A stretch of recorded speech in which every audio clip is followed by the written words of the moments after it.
Hallelujah, প্রভু স্তুতি হোক। তো আমরা বচনে যাব। তো বচন থেকে আমরা আজকে জানবো এবং প্রার্থনা হবে। হালেলুয়া, প্রভু স্তুতি হোক। তো প্রার্থনাতে যাব, তারপরে বাক্য দ্বারা আমরা সমস্ত কিছু জানবো। সর্বশক্তিমান ঈশ্বর পিতা, তোর মহানামে ধন্যবাদ কৃপিত স্বর্গপিতা সিংহাসন পিতার পাদুত্তম যন্ত্র নিয়ে আসার সঙ্গে ধন্যবাদ কৃপিতা, যে সকল সন্তান পিতা তাদেরকে তুমি ব্লাড কভার করো পিতা, তাদেরকে সুরক্ষিত রাখো পিতা। রোজ তারা আশীর্বাদের বার্তা আশীর্বাদের প্রার্থনাতে জুড়তে পারছে, তোমাকে আরো আরো আরো পিতাকে তারা জুড়তে পারে পিতা। তোমার বাক্য পড়েছি পিতাকে, আমি তোমাদের ঘন যে সকল আজ্ঞা আদেশ করি যত্নপূর্বক পালন করবার জন্য, যদি তুমি আপন ঈশ্বর সদাগৌরবে মনোযোগ সহকারে কর্ণপাত করো, তবে তোমার ঈশ্বর সদাগর পৃথিবীর সমস্ত জাতির উন্নত করবেন। আমার বিশ্বাস পিতাকে তাদেরকে তুমি আশীর্বাদে পরিণত করো পিতা। এদিকে যেসব সন্তান ইউটিউব ফেসবুক যারা দেখছে তাদেরকে তুমি আশীর্বাদ করো, আশীর্বাদ করো পিতা। এদিকে যারা বিশেষ করে দেশ বিদেশের মধ্যে, যারা গভর্নমেন্ট জবের মধ্যে কাজের মধ্যে, তাদের জন্য প্রার্থী তার লাশিক কবর তুমি সুরক্ষিত রাখো পিতা। প্রত্যেকটা সন্তান, বিশেষ করে ভারতবর্ষের বিভিন্ন প্রান্তে, যে বিশেষ করে যে হাসপাতালে বেডরুমে যে সব সন্তান আছে পিতাকে, পীড়িত ব্যক্তি, অসুস্থ ব্যক্তি, তাদের জন্য প্রার্থনা লাশিক কভারিং করো পিতা। এদিকে বিশেষ করে রেল স্টেশন ফুটপাতে অনাহারে বেসার যে সন্তান পড়ছে তাদের জন্য প্রার্থনা লাশিক কভারিং করো পিতা। এদিকে সর্বদাই আজকের এই প্রার্থনা দেওয়ার জন্য অসংখ্য ধন্যবাদ করি পিতা, পিতা পুত্র পবিত্র আত্মার নামে আমেন আমেন। হালেলুয়া, প্রভু স্তুতি হোক।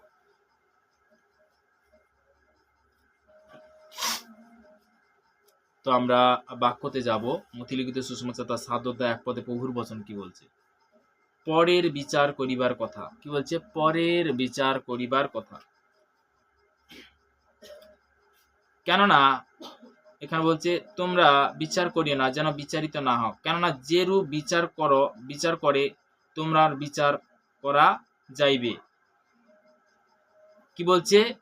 তোমরা বিচার করিও না, যেন বিচারিত না হও। কেননা যেরূপ বিচার করে তোমার বিচার করা, সেই রূপ বিচারে তোমার বিচারিত হইবে। সেই রূপে কিন্তু বিচারিত হইবে। হালেলুয়া, প্রভু স্তুতি হোক। তো তেমনি আজকের বিশেষ করে আমরা অনেক জিনিস জানি না, কিন্তু আমরা আজকের জানতে পারবো। প্রভু স্তুতি হোক। তো অনেকে হয়তো বলতে কি যে মানে অন্যের বিচার করতে চায় আছে, কিন্তু পিতার বাক্য কি বলছে? যেন আমরা না বিচার করি। তো তেমনি বলতে কি প্রভু স্তুতি হোক। তো যে যেইভাবে বিচার করবে তার লাইফে সেই রকম কিন্তু স্বয়ং ঈশ্বর যে তিনি কিন্তু বিচার করবে, আমি করব না। হালেলুয়া, প্রভুর বচন বলছে। তো তেমনি বলতে কি যে আমরা আমাদের কোনো বিচার করার কোনো ক্ষমতা নেই।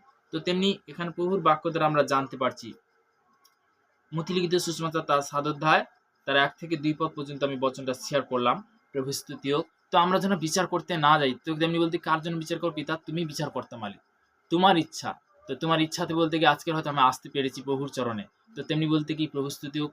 তো তেমনি বলতে যেন আমরা না যেন কারুর বিচার করি। তিনি কি? পিতা পরমেশ্বর। তো তেমনি বলতে কি তার একমাত্র পুত্র বলতে কি মহান যিশুকে পাঠিয়েছিল কেন? বলতে কি পাপীদের জন্য পাঠিয়েছিল, ভালো মানুষের জন্য পাঠিয়েছিল। কিন্তু একটা জিনিস কি, যে প্রভুর বচন দ্বারা আমরা জানবো যে যোহন লিখিত সুসমাচার তার ৯ অধ্যায় প্রভুর বচন দ্বারা কি বলছে? পরে তিনি বলতে যিশু একজন রুগীকে সুস্থ করেন। ও কি? সে জন্মাবধি চোখ দৃষ্টান্ত, মানে কি একজন অন্ধকে সুস্থ করেন।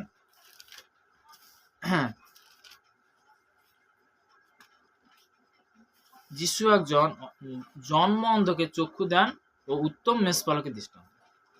আর তিনি যাইতে যাইতে একটি লোককে দেখিতে পাইলেন, জন্মবধি অন্ধ। তাহার শিষ্যরা তাহাকে জিজ্ঞাসা করিলেন, রব্বি, এ কি পাপ করেছিল ব্যক্তি, না ইহার পিতামাতা যেতে অন্ধ হয়ে জন্মেছে? কি বলছে? যে রব্বি বলতে গুরু, এ কি পাপ করেছিল, না ইহার পিতামাতা যেতে অন্ধ হয়ে জন্মেছে? হালেলুয়া।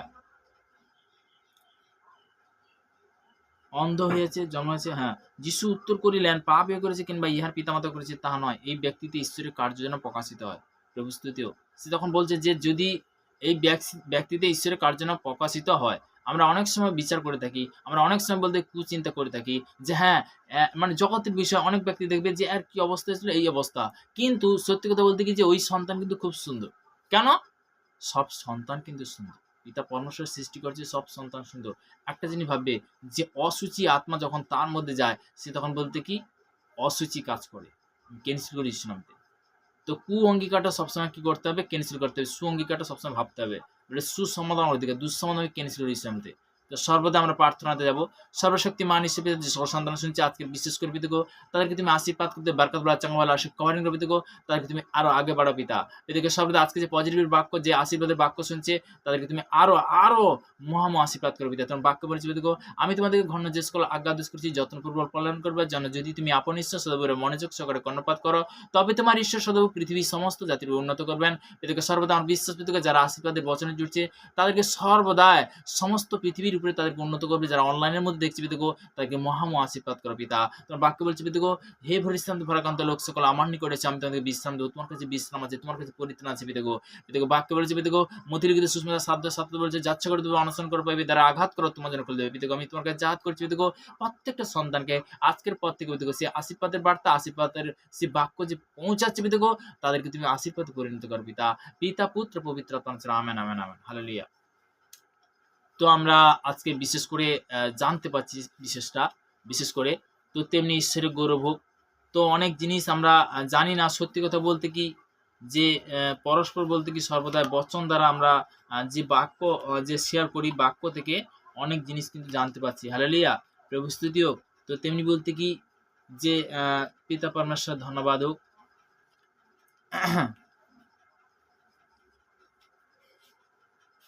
যাত্রা পুস্তক তার 20 অধ্যায় তার 7 পদে, তোমার ঈশ্বর সদাবুর নাম অনর্থক লইও না, কেননা যে কেহ তাহার নাম অনর্থক লয় সদাবু তাহাকে নির্দোষ করিবে না।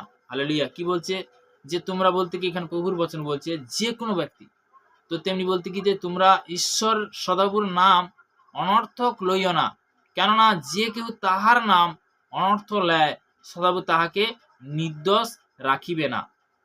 হালেলুয়া। তুমি বিশ্রাম দিন স্মরণ করিয়া পবিত্র করিও, 6 দিন শ্রম করিও, আপনার সমস্ত কার্য করিও, কিন্তু সপ্তম দিন তোমার ঈশ্বর সদাবুর উদ্দেশ্যে বিশ্রাম দিন। সেই দিন তুমি কি তোমার পুত্র কি কন্যা কি তোমার দাস কি দাসী, তোমার পশু কি তোমার পূর্বদ্বারে মধ্যবর্তী বিদেশী কেউ কোনো কার্য করিও না, কেননা সদাবু আকাশমণ্ডল ও পৃথিবী সমুদ্র ও সেই সকলের মধ্যবর্তী সমস্ত 6 দিনে নির্মাণ করিয়া 6 দিন করিয়া সপ্তম দিন বিশ্রাম বা করিলেন। এই জন্য সদাবু বিশ্রাম দিনের আশীর্বাদ করিলেন ও পবিত্র করিলেন। তোমার পিতাকে ও তোমার মাতাকেও কি সমাদর করিও, যেন তোমার ঈশ্বর সদাপ্রভু তোমাকে যে দেশ দিতে চান সেই দেশে তোমার দীর্ঘ আয়ু হয়। নরহত্যা করিও না, ব্যভিচার করিও না, চুরি করিও না, তোমার প্রতিবেশীর বিরুদ্ধে মিথ্যা সাক্ষ্য দিও না, তোমার প্রতিবেশীর বিরুদ্ধে গৃহ লোভ করিও না, তো প্রতিবেশী স্ত্রীতেও লোভ করিও না, দাসে কি দাসীতে কিংবা তাহার গুরু কি গোদসাবয় প্রতিবেশী কোনো বস্তু লোভ করিও না। হালেলুয়া।